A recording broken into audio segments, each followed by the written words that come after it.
Hello, my dear masters. VMC എന്നാൽ vegetarian medication channel. ആദ്യമായിട്ട് കാണുന്നവരാണെങ്കിൽ പ്ലീസ് സബ്സ്ക്രൈബ് ചെയ്യണം കേട്ടോ. പിന്നെ സത്യത്തിന് സപ്പോർട്ട് വളരെ വളരെ ആവശ്യമാണ്. അപ്പൊ അതുകൊണ്ട് തന്നെ ലൈക്ക് ചെയ്യാൻ മറക്കരുതേ. ഓക്കെ, എന്നുവെച്ചാൽ നമ്മുടെ വിരൽത്തുമ്പിൽ ഉള്ള കാര്യങ്ങൾ നമ്മൾ പെട്ടെന്ന് തന്നെ തക്ഷണ കർത്തവ്യമായിട്ട് ചെയ്യാം. അപ്പൊ മൈ ഡിയർ മാസ്റ്റേഴ്സ്, അപ്പൊ ഇന്നത്തെ സബ്ജക്റ്റ് എന്നുള്ളത് മോക്ഷമാർഗം എന്നുള്ളത് ത്യാഗങ്ങൾ നിറഞ്ഞതാണ്.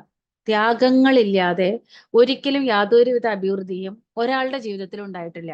അത് ഭൗതികമാവട്ടെ ആധ്യാത്മികമാവട്ടെ. ഓക്കെ, അപ്പൊ ഇത്രയും സുജ്ഞാനങ്ങള്, മഹാവിജ്ഞാനങ്ങള്, ആത്മമഹാവിജ്ഞാന രഹസ്യങ്ങള്, സൂക്ഷ്മ രഹസ്യങ്ങളുടെ മൊത്തം നമ്മൾക്ക് സരളമായിട്ടുള്ള ഭാഷയിൽ നമുക്ക് അറിയാൻ വേണ്ടി നമ്മുടെ ഈ കുഞ്ഞു ബുദ്ധിയിലേക്ക് ഈസി ആയിട്ട് ഗ്രഹിക്കാൻ തക്കവണ്ണം അത് ഈസി ആയിട്ട് റിവീൽ ചെയ്ത എന്നെ പോലെയുള്ള സാധാരണക്കാരിയായിട്ടുള്ള ജീവിതം, അതായത് പരിമിത ജ്ഞാനത്തിൽ ഇത് തന്നെയാണ് ജീവിതം, അതായത് ഒരു കിണറ്റിലെ തവളയെ പോലെ ജീവിച്ചിരുന്ന എന്നെ പോലെയുള്ളവരുടെയൊക്കെ തലച്ചോറിന്റെ ഉള്ളിലേക്ക് ആധ്യാത്മിക സൂക്ഷ്മ രഹസ്യങ്ങളെ കുറിച്ച് ആഴത്തിൽ പറഞ്ഞു തന്ന് അതിന്റെ പദാർത്ഥങ്ങളെക്കുറിച്ചും പദത്തെയും പദാർത്ഥങ്ങളെ കുറിച്ചിട്ടും ആഴത്തിൽ ചിന്തിക്കാൻ പ്രേരിതമാക്കിയ ആ ഒരു സിറ്റുവേഷൻസിനെ ക്രിയേറ്റ് ചെയ്ത ആ സുസത്യങ്ങളെ ഞങ്ങളിലേക്ക് അനന്തമായിട്ട് പ്രവഹിപ്പിച്ച അനന്തസാഗരങ്ങളെ ഈസി ആയിട്ട് മനസ്സിലാക്കുവാൻ വേണ്ടി ഞങ്ങളെ സംസിദ്ധമാക്കിയ ഡോക്ടർ ബ്രഹ്മർഷി പിതാമഹ പത്രീജിക്ക്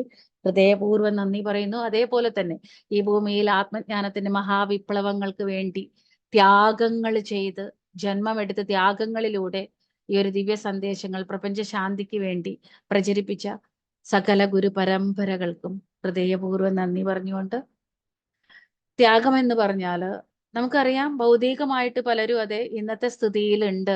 അതായത് ബിസിനസ് പരമാവട്ടെ ജോലിപരമാവട്ടെ വലിയ പ്രഗതിയൊക്കെ അവർ സാധിച്ചിട്ടുണ്ടെങ്കിൽ അതിന്റെ പിന്നിൽ അവർ ഒരുപാട് ത്യാഗമുണ്ട്. നന്നായിട്ട് പഠിക്കും ചില കുട്ടികൾ, അതിനായിട്ട് അവർ രാത്രി കിടന്നുറങ്ങില്ല, രാത്രി മുഴുവൻ ഉറക്കം വിളച്ച് പഠിക്കും അല്ലെ. ഒരു കഷ്ടം വന്നാലും അവരൊന്നും തോറ്റ് പിന്മാങ്ങാതെ തോൽവിയെ സമ്മതിക്കാതെ വീണ്ടും വീണ്ടും പ്രയത്നിച്ചിട്ടൊക്കെയാണ് ഓരോരുത്തരും അഭിവൃദ്ധി പദത്തിൽ ഭൗതിക അഭിവൃദ്ധി, പ്രാപഞ്ചികമായിട്ടുള്ള ഭൗതിക അഭിവൃദ്ധിയിൽ മുന്നോട്ട് പോകുന്നത്. അതിൻ്റെയൊക്കെ പിന്നിൽ ഒരു ത്യാഗമുണ്ട്. പക്ഷെ അതിൻ്റെ ഒരു 100 ഇരട്ടി ത്യാഗം എന്നുള്ളത് ആധ്യാത്മിക അഭിവൃദ്ധിക്കായിട്ട് ഓരോ മനുഷ്യനും ആ ത്യാഗം അനുഭവിക്കുമ്പോഴും ത്യാഗം സഹിക്കാൻ തയ്യാറാവുമ്പോഴും മാത്രമാണ് ആധ്യാത്മിക പ്രഗതി സുസാധ്യമാവുള്ളൂ. ഇപ്പോ നമുക്കറിയാം, ഒരു ഉദാഹരണമായിട്ട് ഈസി ആയിട്ട് പറയാൻ പറ്റുന്ന കാര്യങ്ങൾ നിങ്ങൾക്ക് മനസ്സിലാവാം. ഇന്നിപ്പോ തിരുവില്ലാമല ഏകാദശിയാണ്. നമുക്കറിയാം പരശുരാമൻ ആ ക്ഷത്രിയന്മാരെ വധിച്ചതിന്റെ ആ പാപത്തിൽ നിന്നും ആ പാപഭാരം, അതായത് ആ പാപം കഴുകി കളയാൻ വേണ്ടിയിട്ട് അദ്ദേഹം ആരാധന, അതായത് തപസ് അനുഷ്ഠിക്കണം. അവരൊക്കെ ചെയ്യുന്നത് തപസ് എന്ന് പറഞ്ഞാൽ ധ്യാനം തന്നെയാണ്. അതേപോലെ തന്നെ അവർ ആ ഒരു പ്രായശ്ചിത്തം എന്നുള്ളത് ചെയ്യാൻ വേണ്ടിയിട്ട്, ആ ഒരു പൂജാതി കർമ്മങ്ങൾ ചെയ്യാൻ വേണ്ടിയിട്ട് പരമശിവനെ പരമശിവന്റെ അടുത്തേക്ക് പോയിട്ട് ഈ കാര്യങ്ങൾ പറഞ്ഞപ്പോൾ അദ്ദേഹം, അതായത് പരമശിവ ഭഗവാൻ കൈലാസത്തിൽ പൂജിച്ചിരുന്ന വിഗ്രഹത്തെ കൊടുത്തിട്ട്, അത് പരശുരാമൻ പ്രതിഷ്ഠിച്ച സ്ഥലമാണ് നമ്മുടെ ഈ ഒരു തിരുവില്ലാമല. ഞങ്ങളുടെ വീട്ടിൽ നിന്ന് 8 കിലോമീറ്ററേ ഉള്ളൂ. ഓക്കെ, അപ്പൊ അവിടെ പ്രതിഷ്ഠിച്ചിട്ടുണ്ട്. അപ്പൊ ഇന്ന് എന്ന് പറയുന്നത് വളരെ പാപകർമ്മങ്ങളൊക്കെ കഴുകി കളയാൻ വളരെ ഉത്തമോത്തമമായിട്ടുള്ള ഒരു വ്രത അനുഷ്ഠാനം എന്ന് പറയുന്നത് ഏകാദശി വ്രതം, തിരുവില്ലാമല ഏകാദശി, അതേപോലെ വൈകുണ്ഠ ഏകാദശി, എല്ലാ മാസം വരുന്ന ഏകാദശികള് ഒക്കെ, കറുത്ത പക്ഷത്തിലും വെളുത്ത പക്ഷത്തിലും വരുന്ന ഏകാദശികളൊക്കെ അങ്ങനെയാണ്. അപ്പോ ചിലവർക്ക് ഇതൊന്നും ഇതിന്റെ പിന്നിലുള്ള ശാസ്ത്രീയത മനസ്സിലാവില്ല. ത്യാഗമാണ് മക്കളെ അവിടെ. അതായത് നമ്മൾ അരിയാഹാരം കഴിക്കുന്നില്ല, വയറു നിറയെ ഭക്ഷണങ്ങൾ കഴിക്കുന്നില്ല, പകൽ ഉറങ്ങുന്നില്ല, വളരെയധികം മൗനമായിട്ടിരിക്കുകയാണ്. ദിവ്യമായിട്ടുള്ള കാര്യങ്ങളല്ലാതെ നമ്മൾ ചിന്തിക്കുന്നില്ല, പറയുന്നില്ല. സത്യമല്ലാതെ, അല്ലെങ്കിൽ ആ ദൈവനാമം, അല്ലെങ്കിൽ ആ അത്രയും തിരക്കിൽ പോയിട്ട് ഒരുപാട് ജനങ്ങൾ, ആയിരക്കണക്കിന് പേരിന്ന് തിരുവില്ലാമല ക്ഷേത്രം സന്ദർശിച്ചു കാണും. ത്യാഗമാണത്. എന്താ വെച്ചാൽ അവർ ആ തിരക്കിനെ സഹിക്കുന്നുണ്ട്. അവിടെ ക്യൂ നിൽക്കുമ്പോൾ അവരിലുള്ള സഹനം എന്നുള്ളത്, ആ സഹനം എന്നുള്ളത് എത്ര ഉണ്ട് എന്നുള്ളത് അവർക്ക് അത് പുറത്തേക്ക് വരുന്നുണ്ട്. അതിലൂടെയൊക്കെ സംഭവിക്കുന്നത് കർമ്മപ്രക്ഷാളനമാണ്. ഓക്കെ, നമുക്കറിയാം, ഒരു ഏകാദശി നോൽക്കുക എന്ന് പറഞ്ഞാൽ അത് എല്ലാവരെ കൊണ്ടും സാധ്യമല്ല. 4 നേരം 5 നേരം 6 നേരം ഭക്ഷണം കഴിക്കുന്നവരെ കൊണ്ട് സാധ്യമാണോ? അല്ല. അരി ഭക്ഷണം ഒഴിവാക്കാനേ പറ്റാത്തവരെ കൊണ്ട് സാധ്യമാണോ? അല്ല. നോൺ വെജിറ്റേറിയൻ ഒരു ദിവസം പോലും കഴിക്കാതിരിക്കുന്നവരെ കൊണ്ട് സാധ്യമാണോ? അല്ല. തിന്നുക കിടന്നുറങ്ങുക എന്നുള്ളത് മാത്രം ശീലമായിട്ടുള്ള തമോ ഗുണികൾക്ക് സാധ്യമാണോ? അല്ല. ത്യാഗികൾക്ക് മാത്രം സുസാധ്യമാണത്. അപ്പോ ഒരു അമ്പലത്തിലേക്ക് പോകുമ്പോൾ പോലും, അതായത് ആ അമ്പലത്തിലേക്ക് പോകുമ്പോൾ ആ വിശേഷ ദിവസങ്ങളിൽ അവർ ആ ഒരു സുസത്യങ്ങളെ, അറിഞ്ഞ സത്യങ്ങളെ ത്രികരണ ശുദ്ധിയോടുകൂടി ആചരിക്കുന്നത് പോലും ത്യാഗമാണ്. അവരവരുടെ ഉറക്കത്തെ ഇല്ലാതാക്കുന്നു. ഏർലി മോർണിംഗ് അവർ ഉണർന്നിട്ട് അവർ ആ ഒരു നിർമാല്യം തൊഴാൻ പോകുമ്പോൾ അവരത് കൃത്യനിഷ്ഠയോടുകൂടിയാണ് ചെയ്യുന്നത്. അതൊരു ത്യാഗമാണ്. സുഖമായിട്ട് കിടന്നുറങ്ങാം, ഈ പ്രപഞ്ചത്തിലുള്ള മറ്റെല്ലാവരും കിടന്നുറങ്ങാണ്, എനിക്കും കിടന്നുറങ്ങാന്ന് അവർ ചിന്തിക്കുന്നില്ല. അവരുടെ ഉള്ളിലുള്ള ആ സൂക്ഷ്മ പരിവർത്തനത്തിന് വേണ്ടി അവർ എന്ത് പ്രയത്നമാണ് ചെയ്യുന്നത്. ബ്രഹ്മമുഹൂർത്തത്തിൽ എണീക്കുക, കുളിക്കുക, ധ്യാനം ചെയ്യുക, അല്ലെങ്കിൽ അമ്പലത്തിലേക്ക് പോവുക. അമ്പലത്തിലേക്ക് പോകാൻ വീട്ടിലിരുന്ന് ധ്യാനം ചെയ്യാന്ന് പറഞ്ഞാൽ ഉത്തമോത്തമ സ്ഥിതിയിലേക്ക് അവർ വരുന്നതിന് മുമ്പ് അവരിങ്ങനെ ഈ ഓട്ടപ്പാച്ചിലുകൾ നടത്തണം. അതായത് പരക്കം പായണം. അന്വേഷണത്തിന് വേണ്ടിയിട്ട് അവർ ആ പ്രയത്നം ചെയ്യുന്നുണ്ട്. ത്രികരണ ശുദ്ധിയോടുകൂടി ചെയ്യുന്ന പ്രയത്നമാണത്. ക്ഷേത്രങ്ങളിലേക്ക് പോവുകയാണ് അവര്. ആ കണ്ണും കാണാത്ത ആ സമയത്ത് അവർ കുളിച്ച് ഈറൻ മുടിയുമായിട്ട്, അല്ലെങ്കിൽ ആ ഒരു എന്താ പറയാ, തണുപ്പാണെങ്കിലും മഴയാണെങ്കിലും അവര് പോവുകയാണ് ക്ഷേത്രത്തിലേക്ക് ഭഗവാനെ ദർശിക്കാനായി. അവിടെ ആ ഒരു ഹൃദയം ചിത്തശുദ്ധിയോട് കൂടിയിട്ട് പ്രാർത്ഥന ചെയ്യാൻ വേണ്ടി ഒരു ദിവസം പോലും മുടങ്ങാതെ. ഓക്കെ, ആ സമയത്തൊക്കെ കുളിക്കാൻ പലർക്കും തോന്നുകയില്ല. ഇതൊക്കെ ഒരുപാട് പുണ്യകർമ്മങ്ങൾ ചെയ്തവർക്കും സുകർമ്മങ്ങൾ ചെയ്തവർക്കൊക്കെയാണ് ആ സ്ഥിതി ഉണ്ടാവുള്ളൂ. സംസ്കാര ശുദ്ധിയുള്ളവർക്കാണ് ഒരു സത്യത്തെ നിത്യം ആചരിക്കാൻ പറ്റും. അപ്പൊ അതൊക്കെ ത്യാഗമാണ്. ഇപ്പോൾ നമ്മുടെ ശബരിമലയ്ക്ക് പോവാന്ന് പറഞ്ഞാല് ആ നൈഷ്ഠിക ബ്രഹ്മചര്യം എന്നുള്ളത് എത്ര തീവ്രമായിട്ടാണ് അയ്യപ്പന്മാര് ആന്ധ്രാപ്രദേശിലൊക്കെ അനുഷ്ഠിക്കുന്നത് ഞാൻ കണ്ടിട്ടുണ്ട്. ഞാനിപ്പോ ഒരു 24 ഇയേഴ്സിന് ശേഷമാണ് കേരളത്തിൽ ഇപ്പൊ സെറ്റിൽഡ് ആയിട്ടുള്ളൂ. പക്ഷെ ഈ ഇടയിൽ ഞാൻ കണ്ടു പലരും അതേ എന്താ പറയുക, കറുത്ത വസ്ത്രം ധരിച്ചിട്ടുണ്ട്, സിഗരറ്റ് വലിക്കുന്നു. ചെരുപ്പിടാത്ത സ്വാമിമാരെ ഞാൻ കണ്ടത് ഓൺലി തമിഴ്നാട്ടിലും അതേപോലെ തന്നെ ആന്ധ്രാപ്രദേശിലൊക്കെയാണ്. കേരളത്തിലുള്ള സ്വാമി മാല ധരിച്ചിട്ടുള്ള പലരും ചെരുപ്പിടുന്നത്, എല്ലാവരും മാക്സിമം പേര് ചെരുപ്പിടുന്നത് കണ്ടിട്ടുണ്ട്. പിന്നെ പലരും അത് സിഗരറ്റ് വലിക്കുന്നുണ്ട്. ഓക്കെ, പിന്നെ ഇന്നലെ വരെ ഇറച്ചി മീനും കഴിച്ചിട്ട് അവര് ആ ഒരു മാല ധരിച്ചിട്ട് പോകുന്നവരെയും കണ്ടിട്ടുണ്ട്. സോ അങ്ങനത്തെ ഉള്ളവർക്കൊന്നും ഒരിക്കലും അവർ ത്യാഗികളല്ല. അവര് സമ്പൂർണ്ണ ഭോഗികളും രോഗികളുമാണ്. സമ്പൂർണ്ണ രോഗികളും ഭോഗികളുമാണ് സഹനമില്ലാതെ ഇന്നലെ വരെ ഇറച്ചി മീൻ തിന്നിട്ട് ഇന്ന് മാലയിട്ടിട്ട് പോവുക. അതേപോലെ തന്നെ 41 ദിവസത്തെ ദീക്ഷ എടുക്കാനുള്ള സമയമില്ല, സംസിദ്ധതയില്ല, പ്രയത്നം ചെയ്യാത്ത ഭോഗികളെ രോഗികളെ കുറിച്ചല്ല പറയുന്നത്. പിന്നെ എന്നിട്ടും അതെ, ദുശീലങ്ങളെ ഒഴിവാക്കാൻ പറ്റാതെ സ്വാമിയുടെ മാല ഇട്ടിട്ട് പോലും മുദ്രയെ അപമാനിച്ചുകൊണ്ട് ദുശീലങ്ങള് പബ്ലിക്കായിട്ട്, ഇവന്മാര് വലിയ കേമന്മാരാണെന്നാണ്, ഭൂമിക്ക് ഭാരങ്ങളാണെന്ന് അറിയുന്നില്ല. സിഗരറ്റ് വലിക്കുക, നുണ പറയുക, മറ്റുള്ളവരെ ചീത്ത വിളിക്കുക. ഓക്കെ, എടി പൊടി, ഭാര്യമാരെ എടി പൊടി എന്ന് വിളിക്കുക. അപ്പൊ അങ്ങനത്തെ, അതായത് സംസർഗം എന്നുള്ളത് ഭാര്യയോടൊപ്പം, അതൊന്നും അരുത്. അയ്യപ്പൻ നൈഷ്ഠിക ബ്രഹ്മചര്യമാണത്. ഓക്കെ, ആ ബ്രഹ്മചര്യം എന്ന് പറയുമ്പോ സ്വാമി അയ്യപ്പൻ എന്നുള്ളത് ഏത് സ്തുതിയിലാണ് ഇരിക്കുന്നത്? അദ്ദേഹം ഭാര്യാസമേതനല്ല, അദ്ദേഹം അവിവാഹിതനാണ്, ആ ശക്തി ചൈതന്യം. അപ്പോ അവിടേക്ക് വരുമ്പോ, അതായത് കല്യാണം കഴിക്കരുതെന്ന് നിയമമല്ല, നമ്മളൊക്കെ കല്യാണം കഴിച്ചിട്ട് സുഖമായിട്ട് ജീവിക്കുന്നുണ്ട്. പക്ഷെ ആ ഒരു 41 ദിവസം ത്യാഗമാണ്. അവിടെ ചെല്ലുമ്പോൾ തത്വമസി, നീ ആരെയാണോ അറിയാനായി ഇങ്ങോട്ട് വന്നിട്ടുള്ളത്, എന്തിനെയാണോ നീ കാണാനും ഗ്രഹിക്കാനുമായിട്ട് ഇങ്ങോട്ട് വന്നിട്ടുള്ളത്, ഓ മനുഷ്യ, അതുതന്നെയാണ് നീ, തത്വമസി, അതുതന്നെയാണ് നീ. അതറിയണമെങ്കിൽ കുറച്ച് ത്യാഗം വേണം. നിത്യം സെക്സ് ചെയ്യുന്നവര് സെക്സ് ചെയ്യരുത്, ഭാര്യയുമായിട്ട് വിട്ടുകിടക്കണം. ഡൺലപ്പ് മെത്തയിൽ കിടന്നാലേ ഉറക്കം വരൂ എന്നുള്ള ഒരു നിലത്ത് പായിട്ട് കിടക്കണം, നിലത്ത് കിടക്കണം എന്നാണ്. പക്ഷെ ഇന്നിപ്പോ ആരാ മെത്തയിൽ നിന്നും താഴെ കിടക്കുന്നവരാരാ? ചെരുപ്പിടാതെ നടന്ന കാലിൽ കല്ല് കുത്തും വയ്യ, രാവിലെ എണീറ്റ് ശരണം വിളിക്കാൻ വയ്യ, നേരം വെളിച്ചാകുമ്പോ തണുത്ത വെള്ളത്തിൽ കുളിക്കാൻ വയ്യ. അപ്പൊ ഭോഗികളും രോഗികളുമാണ് ഇന്ന് ശബരിമലയ്ക്ക് കേരളത്തിൽ നിന്ന് ഏറ്റവും കൂടുതൽ പോകുന്നത്. എന്തുകൊണ്ടാ? ആചരണാലോപം, ത്യാഗമില്ല. ത്യാഗികൾക്ക് മാത്രമേ പ്രഗതി സുസാധ്യമാവുള്ളൂ എന്ന് ആധ്യാത്മിക ശാസ്ത്രം പറഞ്ഞിട്ടുണ്ട്.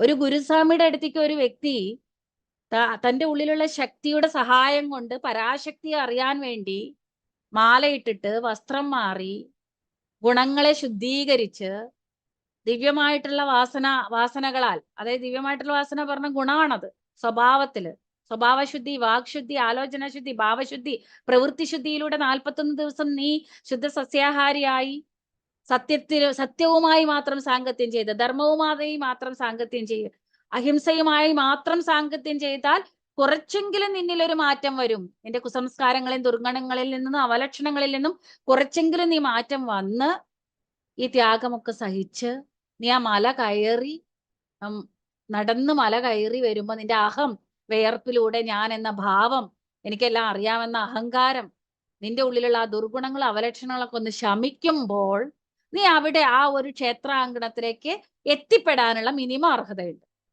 മിനിമം അർഹത. അങ്ങനെയൊക്കെ ആണെങ്കിലാണ് നീ അവിടേക്ക് ആ ഒരു പ്രദേശത്തേക്ക് പോലും കാലെടുത്ത് വെക്കാൻ പാടൂ. അതാണ് ഉയരങ്ങളില് പ്രതിഷ്ഠിക്കപ്പെടുന്നത്. ഓക്കെ, പരാശക്തികള്. എന്താ വെച്ചാൽ പെട്ടെന്ന് ഈസി ആയിട്ട് അങ്ങോട്ട് ചെന്ന് കയറരുത്, അത്ര തന്നെ. ഈസി ആയിട്ട് ചെന്ന് കാണാൻ പറ്റുന്നതല്ല. VIP കളെയൊക്കെ നമ്മൾ കാണണമെങ്കിൽ അതേപോലെ തന്നെയാണ്. ഈസി ആയിട്ട് ചെന്ന് കാണുമ്പോൾ വില ഉണ്ടാവില്ല. ഓക്കെ, അപ്പൊ അതേപോലെ തന്നെ വില കൊടുക്കാത്തവന്മാർ അവിടെ പോയിട്ടും കാര്യമില്ല. എന്താ വെച്ചാൽ പരിവർത്തനം സംഭവിക്കില്ല. ഭോഗികളും രോഗികളും പോയിട്ട് എന്താ കാര്യം? പരിവർത്തനം ഇല്ല. അപ്പൊ ഒരു ഗുരുസ്വാമിയുടെ അടുത്ത് മാല ഇടാൻ വേണ്ടിയിട്ട് ഒരു വ്യക്തി വരുമ്പോ പറയണം, എന്ത് പറയണം?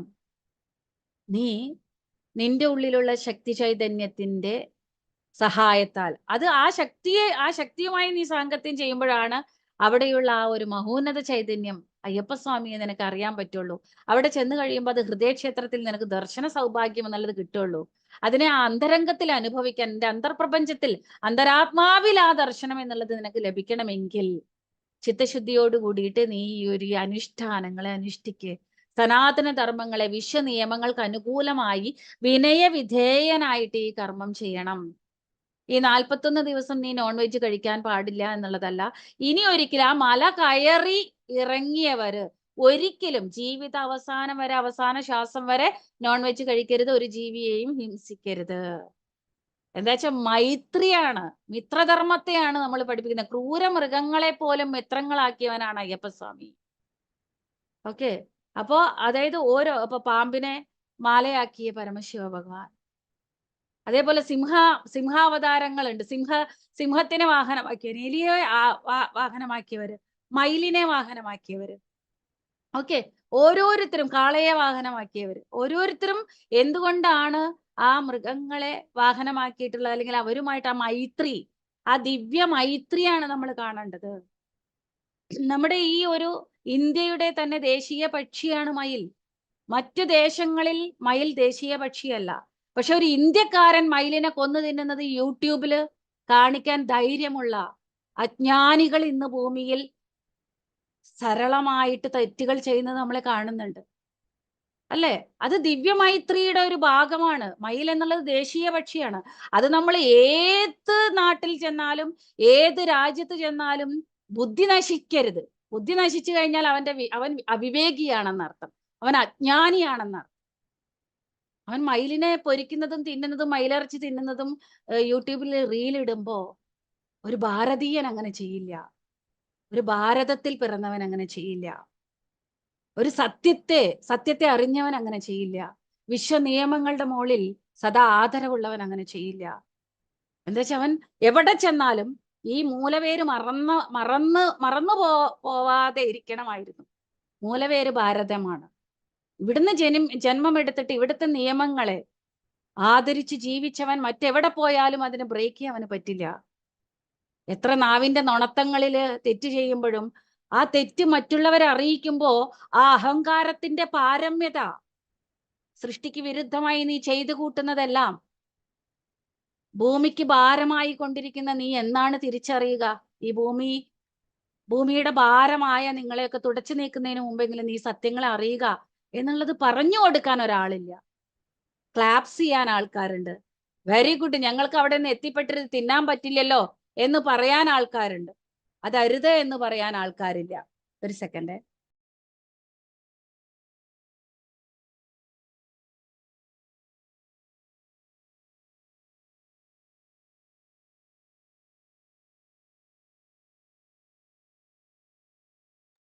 ഓക്കെ, അപ്പൊ ഒരു ഗുരുസ്വാമി നമ്മളോട് പറഞ്ഞു കൊടുക്കേണ്ടത് എന്താണ്? ഓരോ സ്വാമി മലയ്ക്ക് മാല ഇടുന്ന ഓരോ കന്യയ്യപ്പനായാലും, 10 തവണ പോയാലും 20 തവണ പോയാലും ഇനി നീ ചെയ്യരുത്. അങ്ങനെയുള്ള ഗുരുസ്വാമികൾ വേണം ഈ ഭൂമിയിൽ. ഗുരുസ്വാമികൾ ഭൂമിക്ക് ഭാരമാകരുത്. ഭാരത്തെ കുറയ്ക്കാനുള്ള സത്യസുജ്ഞാനങ്ങളെ പറഞ്ഞു കൊടുക്കുന്ന, ആചരിക്കുന്നവനെ ആചരിപ്പിക്കാനുള്ള ശക്തിയുള്ളൂ. യഥാർത്ഥ ആചാര്യന്മാരായിരിക്കണം ഗുരുസ്വാമിമാർ. അരുത്, ആ മല ചവിട്ടുന്നതിന് മുമ്പ് നമ്മൾ ഈ ഒരു സത്യത്തെയും ധർമ്മത്തെ ആചരിച്ചിട്ട് നമ്മുടെ ജീവിതത്തിൽ സഹജമായിട്ടുള്ള പ്രകൃതി ധർമ്മങ്ങളെ, വിശ്വനിയമങ്ങൾക്കനുസരിച്ച് നാം ജീവിക്കേണ്ട യഥാർത്ഥ സത്യത്തിലേക്ക് നമ്മെ നാം ശീലിപ്പിക്കുന്നതിനുള്ള ഒരു സമയ കാലാവധിയാണ് 41 ദിവസം. സോ അതുകൊണ്ട് ഇനി ഒരിക്കലും നീ മദ്യപാനം ചെയ്യരുത്, നീ നോൺ വെജിറ്റേറിയൻ ഫുഡ് കഴിക്കരുത്, നിന്റെ ഫുഡിനായി ഒരു ജീവിയും കൊല്ലപ്പെടരുത്. ഈ ഭൂമിയിൽ നീ എങ്ങനെയാണോ സകല ജീവരാശികളും ഭൂമാതാവിന് അങ്ങനെയാണ്, പ്രപഞ്ച ശക്തിക്ക് അങ്ങനെയാണ്, പരമാത്മാവിന് അങ്ങനെയാണ്. അതിനെ തിന്നുന്ന നീയാണ് ഈ ഭൂമിയുടെ ഭാരം. അവയൊന്നും ഭാരമല്ല, അവയൊന്നും നിനക്ക് തിന്നാൻ വേണ്ടി സൃഷ്ടിക്കപ്പെട്ടവയല്ല. അവയെ തിന്നുന്ന നീയാണ് കേവലം ഓ മൂഢ മനുഷ്യ, ഓ കുജ്ഞാനിയായ നീച മനുഷ്യ, നീയാണ് ഭൂമിയുടെ ഭാരം. സോ അതുകൊണ്ട് നീ ഭാരരാഹിത്യത്തിന് വേണ്ടി, ആന്തരിക പരിവർത്തനത്തിന് വേണ്ടി നിന്റെ ഉള്ളിലുള്ള ദൈവത്തെ അറിയാനായി തത്വമസി ആണ് നീ പോകുന്നത്. അത് അറിയാനായിട്ടാണ് നീ പോകുന്നത്. സോ അത് അറിഞ്ഞു കഴിഞ്ഞാൽ അഹം ബ്രഹ്മാസ്മി, ആത്മാവാണ് പരബ്രഹ്മം, സർവം കൽവിതം ബ്രഹ്മ, മമാത്മാ സർവഭൂതാത്മാ, അയം ആത്മാ ബ്രഹ്മ. ഈ സുജ്ഞാനത്തെ അറിയാനുള്ള 41 ദിവസമാണ് ഇത്. നിന്നെ നീ അറിയാൻ, നിന്റെ അന്തരംഗത്തിലുള്ള യഥാർത്ഥത്തെ അറിയാൻ, നിന്റെ ഉള്ളിലുള്ള ദൈവത്തെ അറിയാൻ, നീ തന്നെയാണ് ആ ബ്രഹ്മം എന്നറിയാൻ, നിന്റെ ഉള്ളിലുള്ള ആത്മാവ് തന്നെയാണ് ബ്രഹ്മപദാർത്ഥം എന്നറിയാൻ, ആ ബ്രഹ്മത്താലാണ് ഈ സർവം സൃഷ്ടിക്കപ്പെട്ടതെന്നറിയാൻ, ആ ദൈവം തന്നെയാണ് ആത്മാവ്, നിന്റെ ഉള്ളിലുള്ള ആത്മാവ് തന്നെയാണ് ആ ദൈവം എന്നറിയാൻ, സകലത്തിലും ഉള്ളത് അതേ ആത്മചൈതന്യമാണെന്നറിയാൻ, സകലത്തിലും ഉള്ളത് അതേ ദൈവമാണെന്നറിയാൻ, എല്ലാം ദൈവസ്വരൂപരാണെന്നറിയാൻ, എല്ലാം ദൈവാവതാരങ്ങൾ തന്നെ. ദൈവമായിട്ട് അവതരിച്ച പന്നിയേം തിന്നും, എല്ലാത്തിനും, മീനിനെയും തിന്നും, മീനില്ലാതെ അന്നമേ ഇറങ്ങില്ല. മീൻ നിനക്ക് തിന്നാൻ വേണ്ടിയിട്ടല്ല. മീനൊക്കെ നമ്മള് പിടിച്ചില്ലെങ്കിൽ അതൊക്കെ നിറഞ്ഞിട്ട് വെള്ളമൊക്കെ സ്റ്റക്കായി പോകുമെന്ന് പറയുന്ന പൊട്ടന്മാര് വരെ ഉണ്ട്. ഇതൊക്കെ ഈ കോഴിയെയും ആടിനെയും പോത്തിനെയൊക്കെ നമ്മൾ തിന്നിട്ടില്ലെങ്കിൽ ഇവരൊക്കെ നിറയും എന്ന് പറയുന്നവരുണ്ട്. എന്താ പട്ടിയും കഴുതയൊന്നും, പട്ടികളും കഴുതകളൊന്നും എന്താ അറിയാത്ത, എന്താ കഴുതയെ തിന്നാത്ത? നീ തിന്നില്ലെന്ന് കരുതി കഴുതകളൊന്നും ഇവിടെ നിറയുന്നില്ലല്ലോ. നിനക്ക് തിന്നാൻ വേണ്ടി നീ തീറ്റി പോറ്റുകയാണ് അവയെ, ഇഞ്ചക്ഷൻ കൊടുത്തിട്ടും കുത്തിവെച്ചിട്ടും പെറ്റി പ്രസവിപ്പിച്ചിട്ടും നീ അതിനെ പോറ്റി വളർത്തുകയാണ്, പെറ്റി പെരുകിപ്പിക്കുകയാണ് നിനക്ക് വേണ്ടിയോ മനുഷ്യൻ, നിനക്ക് തിന്നാൻ വേണ്ടി. പ്രകൃതി എപ്പോഴും അധികമായി ഒന്നും സൃഷ്ടിക്കില്ല. പ്രകൃതിക്ക് അറിയാം ഏത് എവിടെ വേണം. ബാലൻസിങ് എന്നുള്ളത് പ്രകൃതിക്ക് വളരെ പെർഫെക്റ്റ് ആയിട്ട് അറിയാം. അതാണ് നിന്നെ പോലെയുള്ള കുസംസ്കാരികളും ഭൂമിക്ക് ഭാരമായിട്ടുള്ള മനുഷ്യരും നിറഞ്ഞു കവിയുമ്പോ ഭൂമി ബാലൻസ് ചെയ്യണത്. കാട്ടിലെ മൃഗങ്ങൾ എന്നത് ബാലൻസ് ചെയ്യുന്നില്ല. ഭൂമിക്ക് ഭാരമായിട്ടുള്ള മറ്റുള്ള ജീവികൾ എനിക്ക് വേണ്ടിയാണ് തിന്നാൻ എന്ന് പറയുന്ന അജ്ഞാനിയായും കുജ്ഞാനിയായ രോഗികൾ, ഈ ഭൂമിയെ കാർന്നു തിന്നുന്ന, പഞ്ചഭൂതങ്ങളെ കാർന്നു തിന്നുന്ന ക്യാൻസർ പുഴുക്കളെ പോലുള്ള മനുഷ്യ ജന്മങ്ങളെയാണ് ബാലൻസ് ചെയ്യുന്നത്, തുടച്ചു നീക്കുന്നത്. ഓക്കെ, അവരല്ല പെറ്റുപെരുകുന്നത്, നിങ്ങൾ പെരുകിപ്പിക്കുകയാണ് നിങ്ങൾക്ക് തിന്നാൻ വേണ്ടി. അങ്ങനെയുള്ള നിങ്ങളെയാണ്, മനുഷ്യരെയാണ് ഭൂമി തുടച്ചു നീക്കുന്നത്. കോസ്മിക് ഗവൺമെന്റ് ഡിസിഷൻ എടുത്തിട്ട് പ്രളയമായിട്ടും സുനാമികളായിട്ടും രോഗങ്ങളായിട്ടും കൊറോണയായിട്ടും ഏതെങ്കിലും ഒരു രീതിയിൽ ഫ്ലഡ് ആയിട്ടൊക്കെ നമ്മളെ തുടച്ചു നീക്കിക്കൊണ്ടേയിരിക്കുക. ബുദ്ധി വേണം. അപ്പൊ അതൊക്കെ മനസ്സിലാക്കണമെങ്കിൽ ത്യാഗികൾക്കേ പറ്റുള്ളൂ. രോഗികൾക്കും ഭോഗികൾക്കും പറ്റുമോ? ഇത് തിന്നണം എന്നുള്ള ഒരു രോഗം മാത്രമേ ഉള്ളൂ. വൈദ്യൻ കൽപ്പിച്ചതും പാല്, രോഗി ഇച്ഛിച്ചതും പാല്. ഇവന് തിന്നണം, അപ്പൊ ഡോക്ടർ പറഞ്ഞു തിന്നാൻ. ഡോക്ടർ ആണ് നമ്പർ 1. ദൈവം പറഞ്ഞു അരുത്, ജീവഹിംസ മഹാപാപം, ഒരു ജീവിയെയും കൊല്ലാനുള്ള അധികാരം നിനക്കില്ല. നിന്നാൽ സൃഷ്ടിക്കപ്പെട്ടതിനെ മാത്രമേ സംഹരിക്കാവൂ. നീ സൃഷ്ടിക്കപ്പെട്ട നിന്റെ മക്കളെയാണ് കൊന്നു തിന്ന്, മറ്റുള്ളവയൊന്നും നീ സൃഷ്ടിച്ചിട്ടില്ലല്ലോ. നീ വിത്തുകൾ നീ എടുത്തിട്ട് അതൊക്കെ നട്ടു നനച്ചുണ്ടാക്കി നീ തിന്നോ? പക്ഷെ ഒരാടിലൂടെ നീ അല്ല പ്രസവിപ്പിച്ചത്, അല്ലെ? ഒരാടിനെ നീ അല്ല പ്രസവിച്ചത്, ഒരു കോഴിയെ നീ പ്രസവിച്ചില്ല, ഒരു പശുവിനെ പോത്തിനെ നീ പ്രസവിച്ചില്ല, ഒരു പന്നിയെയോ മറ്റു ജീവികളെ നീ പ്രസവിച്ചില്ല. നിനക്ക് എങ്ങനെ കൊന്നു തിന്നാൻ അധികാരം? എത്ര മഹാത്ഭുതമായിട്ടാണ് ആ കരുണയെ കുറിച്ചിട്ട് ദൈവങ്ങൾ പറഞ്ഞിട്ടുള്ളത്, വിശ്വഗ്രന്ഥങ്ങൾ പറഞ്ഞിട്ടുള്ളത്. പക്ഷെ വിശ്വഗ്രന്ഥങ്ങളിലെ സുസത്യങ്ങള് മാനവരാശി അറിഞ്ഞിട്ട് ഇവരെങ്ങാനും നന്നായാലോ എന്ന് കരുതി പല കുജ്ഞാനികളും കുസംസ്കാരികളും അതിനൊക്കെ തെറ്റായ രീതിയിൽ ചങ്കല് കത്തിയും വെച്ചിട്ട് എഴുതിപ്പിച്ചിട്ടുണ്ട്. പലതിനെയും തിരിച്ചെഴുതിപ്പിച്ചിട്ടുണ്ട്, മനുഷ്യൻ നന്നായാലോ എന്ന് കരുതി. സനാതന സമ്പ്രദായങ്ങള് പ്രഭയാൽ ജ്വലിച്ച് ഈ ഭൂമി അങ്ങ് സ്വർഗതുല്യമായാലോ എന്ന് കരുതി യുഗങ്ങളായ പല പല യുഗങ്ങളിലും പല പല കാലങ്ങളിലൂടെയും ഈ പുരാണങ്ങളും വേദങ്ങളും ഒക്കെ സഞ്ചരിച്ചിട്ടുണ്ട്. രാമനെയും കൃഷ്ണനെയും മിനിഞ്ഞാന്നത്തെ ഏതോ ഒരു ഞാൻ ഇട്ട ഒരു റീലിൽ ഒരുത്തനെ എഴുതിയിരിക്കുക, കൃഷ്ണനും രാമനും ഇറച്ചി തിന്നില്ല, ഇവനാ വിളമ്പിക്കൊടുത്തത്. ഈ സാമദ്രോഹി, ഈ നീചൻ ഇവനാ വിളമ്പിക്കൊടുത്തത്. രാമനും കൃഷ്ണനും ഇറച്ചി തിന്നില്ലേന്ന് അവൻ ചോദിക്കുക എന്നോട്. അപ്പോ ആ ദൈവങ്ങളെ പോലും മലിനമാക്കി, ദൈവിക ഗ്രന്ഥങ്ങളെ പോലും മലിനമാക്കിയ കുസംസ്കാരികളുടെ ഇടയിലൂടെ ഈ ദിവ്യ ഗ്രന്ഥങ്ങൾ സഞ്ചരിച്ചിട്ടുണ്ട്, പ്രയാണം ചെയ്തിട്ടുണ്ട് മക്കളെ. രാമായണത്തിലെ ശ്രീരാമ ഭഗവാൻ ഇറച്ചി തിന്നു, ശ്രീകൃഷ്ണ ഭഗവാൻ ഇറച്ചി തിന്നു എന്നൊക്കെ പറയുമ്പോ അതിലൊക്കെ എഴുതി ചേർക്കപ്പെട്ടിട്ടുണ്ട് വെച്ചാല് അങ്ങനെയുള്ള നീചന്മാരായിട്ടുള്ള പരിമിത ജ്ഞാനികള്, കുജ്ഞാനികള്, അഹങ്കാരികള്, അജ്ഞാനികള്, ഈ ഭൂമി നശിച്ചു പോകാൻ വേണ്ടി, സനാതന സമ്പ്രദായങ്ങൾ നശിപ്പിക്കപ്പെടാൻ വേണ്ടിയിട്ട് അങ്ങനെയുള്ള കാലഘട്ടങ്ങളിലൂടെ ഈ വേദങ്ങളും പുരാണങ്ങളും സഞ്ചരിക്കുമ്പോ അവരുടെ ഇഷ്ടപ്രകാരം അതിൽ തിരുത്തലുകൾ വന്നിട്ടുണ്ട്. അത് വെട്ടി ഇല്ലാതാക്കിയിട്ടുണ്ട്. എഴുതി ചേർത്തതെല്ലാം സത്യങ്ങളെയൊക്കെ തുടച്ചു നീക്കി അവിടെ കുജ്ഞാനം എഴുതിയിട്ടുണ്ട്. ഇവന്റെ ബുദ്ധി അതിൽ എഴുതിയിട്ടുണ്ട്. എല്ലാ ഗ്രന്ഥങ്ങളും അത് ഏത് മതത്തിന്റെ ആണെങ്കിലും ദിവ്യത്വം എല്ലാം നഷ്ടപ്പെട്ടു. ഓക്കെ, ആ ദിവ്യത്വം എന്നുള്ളതൊന്നും നമ്മളുടെ അടുത്തേക്കൊക്കെ എത്തിപ്പെട്ടപ്പോഴേക്ക് ഒരുപാട് മലിനമായ മക്കളെ. അപ്പൊ ഗുരുസ്വാമിയുടെ അടുത്തേക്ക് വരാം. ഗുരുസ്വാമികൾ, അങ്ങനെയുള്ള ഗുരുസ്വാമികളാണ് ഭൂമിക്ക് വേണ്ടത്. അപ്പൊ നീ ഇത് ആചരിക്കാൻ വേണ്ടിയിട്ടാണ്, നീ തന്നെയാണ് ദൈവം എന്ന് അറിയണമെങ്കിൽ ആചരണം ആവശ്യമാണ്. ഓക്കെ, 10, 21, 30 വർഷം പോയവനും ഇറച്ചി മീനും ഇല്ലാതെ പറ്റില്ല. അങ്ങനെയുള്ളവർ ത്യാഗികളാണോ? അല്ല. ഭോഗികൾ, രോഗികൾ, മാറാരോഗികൾ, മഹാഭോഗികൾ. അവർക്ക് എന്ത് ത്യാഗം, അവർക്ക് എന്ത് പരിവർത്തനം? എത്ര തവണ മലയ്ക്ക് മാല ഇട്ടിട്ട്, എത്ര 41 ദിവസം മലയ്ക്ക് മാല ഇട്ടിട്ട് എന്ത് കാര്യം? അവിടുന്ന് ഇറങ്ങിയ ഉടനെ മാല വലിച്ചെറിഞ്ഞ് കള്ള് ഷാപ്പിലേക്ക് പോയി ഇറച്ചി മീനും തിന്നുകയും അതേപോലെ നുണ പറയുകയും മറ്റുള്ളവരെ പറ്റിക്കുന്ന വ്യാപാരങ്ങളും വ്യവസായങ്ങളും ചെയ്യുന്നവരും, നുണ പറയുന്നവരും, സ്വാർത്ഥ ചിന്താഗതികളുള്ളവരും, അസൂയാലുക്കളും, മറ്റുള്ളവന്റെ പറ്റിച്ച് തിന്നിട്ട് ശരീരം വർദ്ധിപ്പിക്കുന്നവനും ഒക്കെ എത്ര തവണ അമ്പലത്തിൽ പോയിട്ടോ, എത്ര നാമങ്ങൾ ജപിച്ചിട്ടോ, എത്ര സ്തോത്രങ്ങൾ പാരായണം ചെയ്തിട്ടോ, നിത്യനിർമാല്യം തൊഴുതിട്ടോ, എത്ര തവണ 41 ദിവസത്തെ ബ്രഹ്മചര്യ വ്രതം എടുത്തിട്ട് ശബരിമല കയറിയിട്ടോ എന്ത് ഗുണം ഉണ്ടാവുക? ത്യാഗമില്ല അവിടെ. എന്താ വെച്ചാൽ സുസത്യങ്ങളുടെ മുകളില്, ആചരണാത്മക ജീവിത വിധിവിധാനങ്ങളുടെ മുകളില് അശേഷം അവയർനെസ് ഇല്ലാത്തവര് എവിടെ പോയിട്ടും കാര്യമില്ല, പരിവർത്തനം സംഭവിക്കില്ല. മോക്ഷമാർഗത്തിലേക്ക് അവർക്ക് അർഹതയില്ല. എന്തുകൊണ്ടാ? ഇവര് ഒരു ഭാഗത്ത് ദൈവത്തിനെ പൂജിക്കണു, മറുഭാഗത്ത് ജീവഹിംസ ചെയ്യണു. ദൈവം പറഞ്ഞത് അനുസരിക്കണേ ഇല്ല. ദൈവം പറഞ്ഞത് കേൾക്കാൻ ഇവർക്ക് ഒട്ടും മനസ്സില്ല. ഇവർ ഇറച്ചിമീനും തിന്നിട്ട് മറ്റുള്ളവരെ പറ്റിക്കുകയും ചെയ്ത് നോണയും പറഞ്ഞ് മറ്റുള്ളവരുടെ കുന്നായ്മയും പറഞ്ഞിട്ട് അമ്പലങ്ങളിൽ കയറി പറ്റണു, അമ്പലങ്ങളുടെ ട്രസ്റ്റുകളായിട്ടിരിക്കുന്നു, അമ്പലങ്ങളിൽ നിത്യം പോകുന്നു, അമ്പലങ്ങളുടെ എല്ലാം മേൽനോട്ടം വഹിക്കുന്നു. അതായത് ശരീരം ശ്മശാന തുല്യ, അതായത് ജന്തുക്കളുടെ ശവങ്ങൾ കുഴിച്ചിട്ട ദേഹവുമായി ശ്മശാനധാരികള്, ശ്മശാനദേഹികള് ശ്മശാനങ്ങളുടെ മുകളിൽ പാന്റും ഷർട്ടും ഇട്ട് പട്ടുസാരി എടുത്ത് സെറ്റ് മുണ്ടും എടുത്ത് സെറ്റ് മുണ്ടൊക്കെ എടുത്തിട്ട് പോയിട്ട് അമ്പലങ്ങളിൽ പോവുക. ശവങ്ങളെ വയറ്റില് ഏറ്റിയിട്ടുള്ള ശ്മശാനങ്ങളാണ് ഈ അമ്പലങ്ങളിലേക്ക് പോകുന്നത്. പിന്നെ ഇവിടെ പ്രാണശക്തി ഉണ്ടാവുക. ഓക്കെ, പിന്നെ ഇതിനെ കുറിച്ച് പറഞ്ഞ ഇറച്ചി കൊടുക്കുന്ന അമ്പലത്തിന്റെ വീഡിയോസ് ഇടും എനിക്ക്, ഇത് കാണൂ. അപ്പൊ ഇറച്ചി തിന്നാന്ന് ഞാൻ പറയുന്നു വിചാരിച്ചോ? അതിലൊന്നും എനിക്കൊരു പങ്കുമില്ല.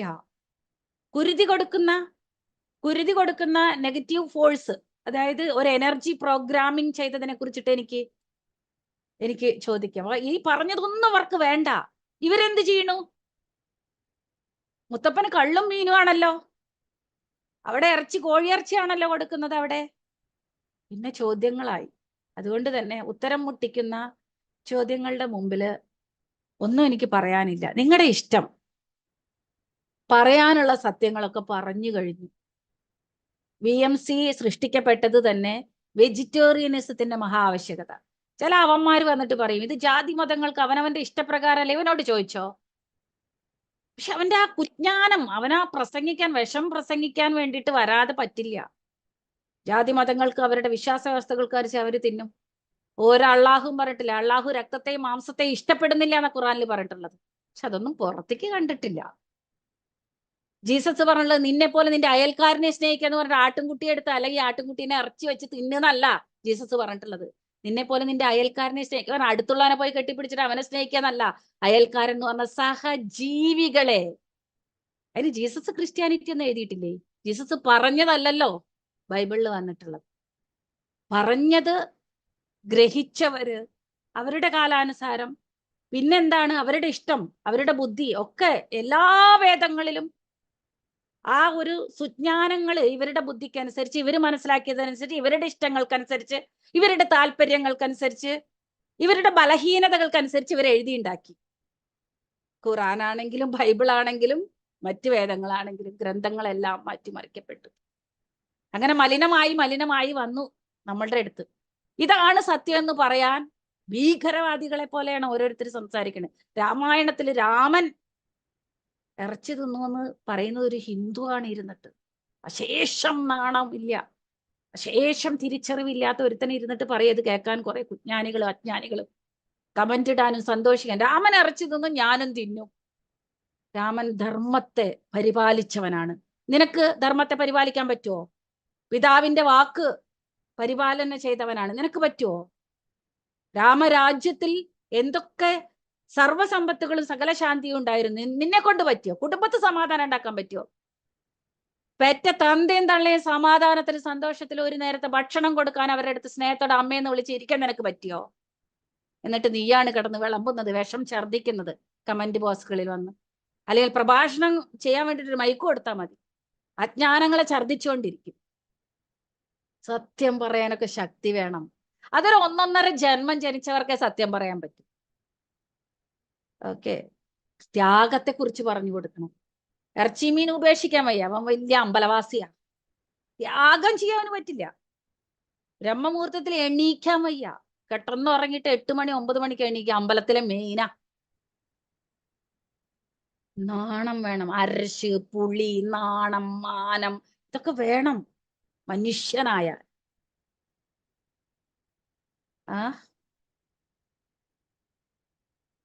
ത്യാഗം ചെയ്യാൻ ആർക്കും പറ്റില്ല. എല്ലാവർക്കും അഭിവൃദ്ധി വേണം, എല്ലാവർക്കും ധ്യാനം ചെയ്യാൻ ഇപ്പൊ കിട്ടണം ശൂന്യം, ഇപ്പൊ കിട്ടണം പരിവർത്തനം, ഇപ്പൊ മാറണം. എനിക്കൊരു മാറ്റം വന്നില്ല, എന്റെ ഗുണങ്ങൾ ചീഞ്ഞു നാറി കിടക്കുക. കുസംസ്കാരങ്ങളിൽ നിന്ന് പുറത്തു കടക്കാനുള്ള ഒരു പ്രയത്നം പോലും ചെയ്യില്ല. ഞാൻ ധ്യാനം ചെയ്യുന്നുണ്ട്, ഞാൻ 2 മണിക്കൂർ 3 മണിക്കൂർ ധ്യാനം ചെയ്യുന്നുണ്ട്. ഇരുന്നുറങ്ങായിരിക്കും. 1 മിനിറ്റ് അവയർനെസ്സിൽ ഇരുന്നാൽ അവനിൽ മാറ്റം ഉണ്ടായിരിക്കും. സത്യങ്ങളെ സുജ്ഞാനങ്ങളെ കേൾക്കാനുള്ള ശ്രദ്ധ സഹനം ഇല്ല. BMC-യിൽ പറയണ ഒന്നും കേൾക്കണ്ട, ധ്യാനം ഞാൻ ചെയ്തോളാം. BMC-യിൽ പറയുന്ന സുജ്ഞാനങ്ങളുടെ ആഴവും പദവും പദാർത്ഥങ്ങളും അറിയാതെ എന്ത് ധ്യാനം? ധ്യാനം എന്ന് പറഞ്ഞ അന്തരംഗ ശുദ്ധീകരണ പ്രക്രിയയെ, ധ്യാനം എന്ന് പറഞ്ഞ ശൂന്യം, ഒന്നും ചെയ്യാതിരിക്കുക, കണ്ണുകൊണ്ട് നോക്കാതിരിക്കുക, കൈകാലുകൾ കൊണ്ട് പണിയെടുക്കാതിരിക്കുക, വായ കൊണ്ട് സംസാരിക്കാതിരിക്കുക, മനസ്സുകൊണ്ട് ചിന്തിക്കാതിരിക്കുക. അതാണ് വെറുതെ ഇരിക്കലാണ് ധ്യാനം. വെറുതെ ഇരിക്കുക, ഒരു സാക്ഷിയെ പോലെ സുഖമായിട്ട്. നിന്നെ കൊണ്ട് പറ്റുമോ കണ്ണടയ്ക്കാൻ വയ്യ. കണ്ണടച്ചിരിക്കുന്നവരെ പുച്ഛിക്കാനും പരിഹസിക്കാനും വിമർശിക്കാനും ഭീഷണി മുഴക്കാനും പറ്റൂ. കണ്ണടയ്ക്കാനുള്ള കഴിവ് പോലും ഇല്ല. കുറച്ചു നേരം ഒതുങ്ങിയിരിക്കാൻ പറ്റുമോ? അത് പറ്റില്ല. ഒരു ചിന്തയില്ലാതെ ഒന്ന് കുറച്ചു നേരം ശൂന്യത്തിലിരിക്കാനുള്ള കഴിവുണ്ടോ? നെവർ. വെറുതെ പ്രഹസനം. പിന്നെ ഈ ഗ്രൂപ്പുകളിൽ ഗ്രൂപ്പ് ലിങ്ക് എന്താണെന്ന് പറഞ്ഞിട്ട് അങ്ങോട്ട് വന്ന് കയറും. മറ്റുള്ളവരുടെ ഫോൺ നമ്പർ കിട്ടിയിട്ട് അവരോട് ചാറ്റ് ചെയ്യാൻ പറ്റാത്തത് കൊണ്ടും അവരുടെ DP കാണാൻ പറ്റാത്തത് കൊണ്ടും അതിൽ ഈ ഒരു ഗ്രൂപ്പിൽ കയറിയിട്ട് അവനവന്റെ ഉള്ളിലുള്ള പരിമിത ജ്ഞാനമാണ് ഏറ്റവും വലിയ സുജ്ഞാനം എന്നുള്ള വിഷം ഛർദ്ദിക്കാൻ പറ്റാത്തത് കൊണ്ടും പേഴ്സണൽ അറ്റാക്ക് ചെയ്യാൻ വരും. എൻ്റെ പേഴ്സണൽ നമ്പറിലേക്ക് വരും, ക്ലാസ്സുകൾ എടുത്തുകൊണ്ടേയിരിക്കും. സത്യമൊക്കെ പറഞ്ഞ് പരത്തുക എന്ന് പറഞ്ഞാൽ, പ്രചരിപ്പിക്കുക എന്ന് പറഞ്ഞാൽ അത് ഈസി അല്ല. പക്ഷെ ത്യാഗമാണ്. സീമാ സുഭാഷിന്റെ ജീവിതം പരിപൂർണ ത്യാഗമാണ്. പലരും വിചാരിക്കും, പലരുടെയും ഭാവം കാണുമ്പോ എന്താ അവരുടെയൊക്കെ, അവര് പറയുന്നത് നമ്മൾ കേൾക്കണം, അവരുടെ പിണക്കം നമ്മൾ അറിയണം, അവര് പറഞ്ഞതുപോലെ നമ്മൾ കേൾക്കണം.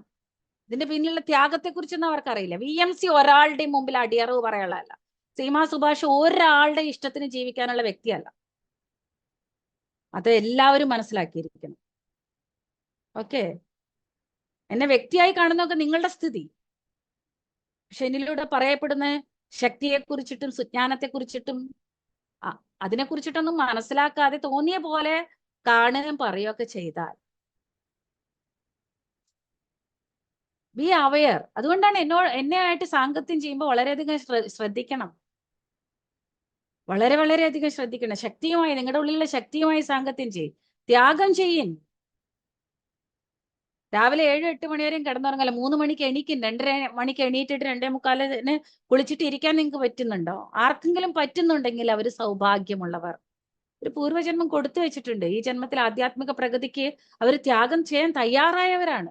VMCയിൽ അങ്ങനെ അപൂർവം ചിലരുണ്ട്. അപൂർവം ചിലർ, വളരെ കുറച്ച് %. എല്ലാവരും ഇല്ല. നോ നോ നോ, വളരെ കുറച്ചു. ആരൊക്കെയാണ്, എന്തൊക്കെയാണ്, എത്ര വരെ എല്ലാം എനിക്കറിയാം. പക്ഷെ എന്റെ പാർട്ട് വളരെ പെർഫെക്റ്റ് ആയിട്ട് പരിപോഷിപ്പിക്കുന്നു. നിങ്ങൾ കേട്ടാലും ആചരിച്ചാലും ഇല്ലെങ്കിലും ത്യാഗം ചെയ്യും. ഇറച്ചിമീൻ ഒഴിവാക്കാൻ വയ്യ, ധ്യാനം ചെയ്യണം. ഇറച്ചിമീൻ ഒഴിവാക്കാൻ വയ്യ, ദൈവങ്ങൾക്ക് പൂജകൾ ചെയ്യണം. എന്തൊക്കെ ചെയ്യണം. വീട്ടിൽ ഉത്സവങ്ങൾ നടത്തണം. എല്ലായിടത്തും കയറി ഇവരിവരുടെ ഹങ്കാമ ചെയ്യണം. പക്ഷെ ത്യാഗം ചെയ്യാൻ വയ്യ. രാവിലെ മുതൽ രാത്രി വരെ പാരായണം ചെയ്യാൻ വേണ്ടി അമ്പലങ്ങളുടെ മുമ്പിലേക്ക് ഓടിക്കൊണ്ടേയിരിക്കും. മൈക്കിൽ അലറി വിളിച്ചോണ്ടേയിരിക്കും. വീട്ടിൽ വന്ന ഇറച്ചിമീൻ തിന്നാതിരിക്കാൻ വയ്യ. മറ്റുള്ളവരെ നുണ പറയാതിരിക്കാൻ വയ്യ. ത്യാഗമില്ല. പാരായണിമാര് കുറേയുണ്ട്. കുറെ പാരായണിമാരും പാരായണന്മാരും നാമങ്ങൾ ജപിച്ചുകൊണ്ടേയിരിക്കും. ദൈവനാമം ജപിക്കുന്ന, ഉച്ചരിക്കുന്ന ഈ നാവ് കൊണ്ട് നുണ പറയരുത്. അസത്യങ്ങൾ പുലമ്പരുത്. മറ്റുള്ളവരെ കുറിച്ച് കുറ്റം പറയരുത്. ഇതുകൊണ്ട് ദൈവനാമം ഉച്ചരിക്കണമെങ്കിൽ ഇത് സത്യം മാത്രമേ പറയാൻ പാടൂ. സാത്വികമായിട്ടുള്ള ശുദ്ധ സസ്യാഹാരം മാത്രമേ ഭക്ഷിക്കാവൂ. ഒരു പ്രാണനും ഈ നാവിന്റെ രുചിക്ക് വേണ്ടിയിട്ട് പോവരുത്. ഒരു രക്തത്തുള്ളി പോലും എന്റെ ആഹാരത്തിന് വേണ്ടി ഭൂമിയിൽ നിലം പതിക്കരുത് എന്നുള്ള ചിന്ത ഉണ്ടോ? അങ്ങനെ ചിന്ത ഉണ്ടെങ്കിൽ നാമം ജപിക്കേ. അങ്ങനെ ഉണ്ടെങ്കിൽ അമ്പലത്തിൽ പോ. അങ്ങനെയുണ്ടെങ്കിൽ ഈ അമ്പലങ്ങളിൽ നിന്ന് നമ്മളെ രക്ഷിക്കേണ്ട പരമചൈതന്യം, മഹോന്നതമായിട്ടുള്ള ശക്തി തരംഗങ്ങളെന്ന് അറിയാം. എന്താ വെച്ചാൽ അവിടെ പോകുന്ന ദൈവങ്ങളാണ്. സത്യത്തെ ആചരിക്കുന്നവർ ക്ഷേത്രങ്ങളിലേക്ക് പോയി കഴിഞ്ഞാൽ അവിടെ പിന്നെ സ്വർഗമായി, അവിടെ വൈകുണ്ഠമാണ്. ഓരോ കേരളത്തിൽ എന്നല്ല, ഈ ഭാരതദേശത്തിലുള്ള, ഈ പ്രപഞ്ചത്തിലുള്ള ഓരോ ക്ഷേത്രങ്ങളും വൈകുണ്ഠ സമാനമാവുന്ന എപ്പോഴാണെന്നറിയോ? പോകുന്നത്, കയറി ചെല്ലുന്നത് അവിടെയുള്ള ദൈവപ്രതിഷ്ഠയെ ഗ്രഹിക്കാൻ ദൈവങ്ങൾ കയറി ചെല്ലണം. മനുഷ്യൻ ദൈവമായവൻ. കുസംസ്കാരികളും അജ്ഞാനികളും രാക്ഷസന്മാരും നീചമായിട്ട് ക്രൂര മൃഗങ്ങളെ പോലെ ഇറച്ചിമീനും കടിച്ചു വലിച്ചു തിന്ന് വയറ്റിലെ ഈ ശവങ്ങളെ മൂടി വെച്ചിട്ട് ശ്മശാനങ്ങളല്ല വസ്ത്രം ധരിച്ചിട്ട് അങ്ങോട്ട് കയറി ചെല്ലേണ്ടത്. ഒരു പുലി ഒരാടിനെ പിടിച്ച ക്രൂരമൃഗം. ഒരാന എന്തിനെങ്കിലും ചെയ്ത ക്രൂരമൃഗം. ഈ മനുഷ്യനോ? അതിന്റെ സഹജമായിട്ടുള്ള തീറ്റ തിന്നണത് അല്ലേ? അതിന്റെ ദംഷ്ട്രകള് പച്ചമാംസം കടിച്ചു തിന്നാൻ വേണ്ടിയിട്ടുള്ളതാ. അത് പ്രകൃതി സഹജമാണ്. ഒരു പുലി ഒരാടിനെ പിടിച്ചാലോ, അല്ലെങ്കിൽ പുലി വേറെ ഒന്നിനെ പിടിച്ചാലോ, മാനിനെ പിടിച്ചാലോ അത് ക്രൂരതയില്ല. അത് പ്രകൃതി സഹജമാണ്. അത് അതിനു വേണ്ടിയിട്ട് ജന്മം എടുത്തിട്ടുള്ളതാണ്. നമ്മൾ അതിലൂടെയൊക്കെ ജന്മം എടുത്ത് വന്നതാണ്. പക്ഷെ ഒരു മനുഷ്യൻ, എല്ലാവരെയും കാത്തു രക്ഷിക്കാനുള്ള മനുഷ്യൻ, നിന്റെ ഈ പല്ലിന്റെ ഈ വരസ തന്നെ എത്ര ഭംഗിയാണ്. അത് വേവിച്ച ആഹാരങ്ങൾ അല്ലെങ്കിൽ പച്ചക്കുള്ള കായ്കനികൾ കഴിക്കാനുള്ളതാണ്. പയറുവർഗ്ഗങ്ങൾ കഴിക്കാനുള്ളതാണ്. ധാന്യങ്ങൾ കഴിക്കാനുള്ള, ഇലക്കറികൾ കഴിക്കാനുള്ളതാണ്. പശുവിനെ പോലെ ശുദ്ധ വെജിറ്റേറിയൻ ആണ് പശു അല്ലേ? അപ്പൊ അതേപോലെയാണ് നിന്റെ പല്ലിന്റെ, ആടിനെ പോലെ എത്ര ഭംഗിയുള്ള പല്ലാണ് നിന്റെ.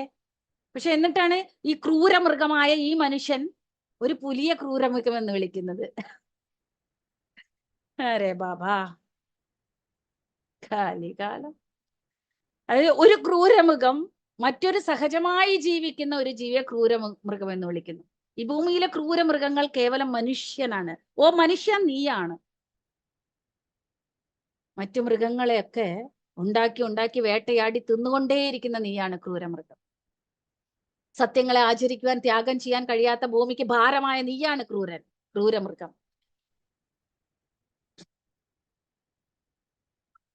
ഓക്കെ, അപ്പൊ ത്യാഗം വേണം. രാവിലെയൊക്കെ എണീറ്റിരുന്ന് ധ്യാനം ചെയ്യണം. രാത്രികളിൽ ധ്യാനം ചെയ്യണം. സമയം കിട്ടുമ്പോഴൊക്കെ കണ്ണടയ്ക്കണം.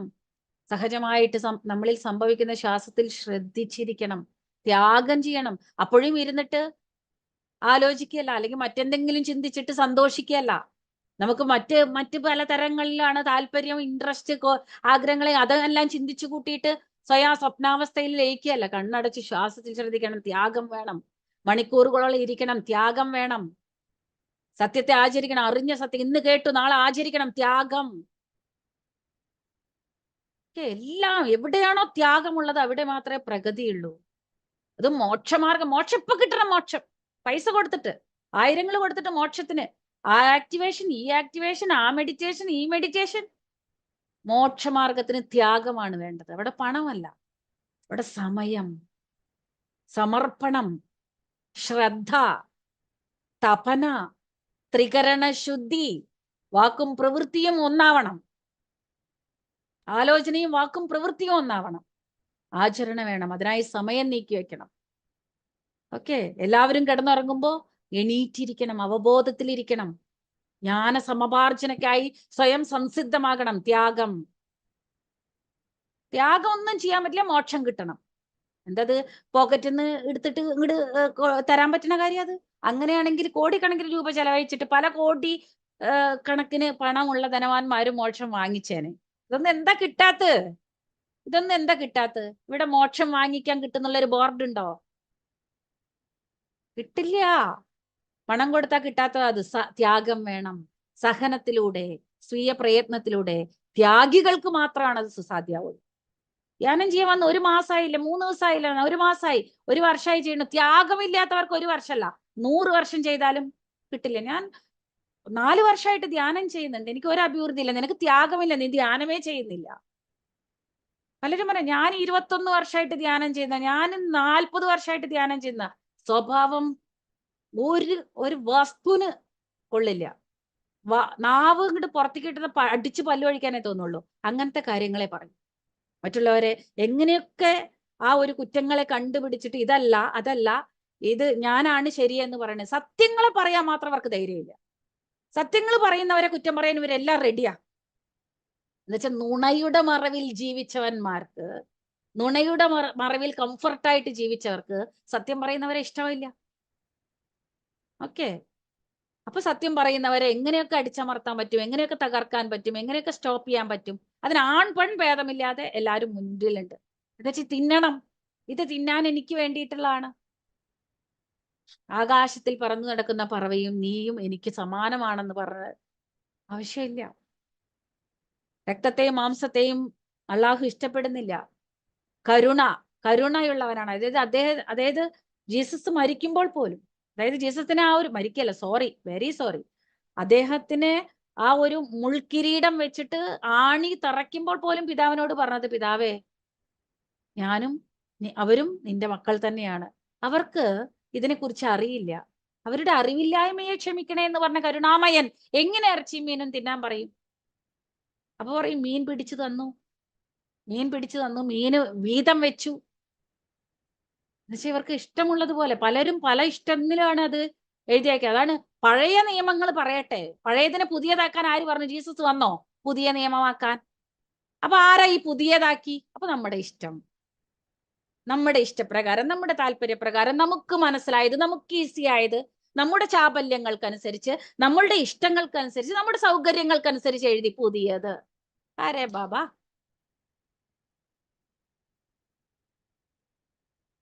അതേപോലെ രാമായണത്തിൽ രാമനെ മാംസാഹാരിയാക്കി, സീതയെ സാധാരണ സ്ത്രീയേക്കാൾ നീചയാക്കി.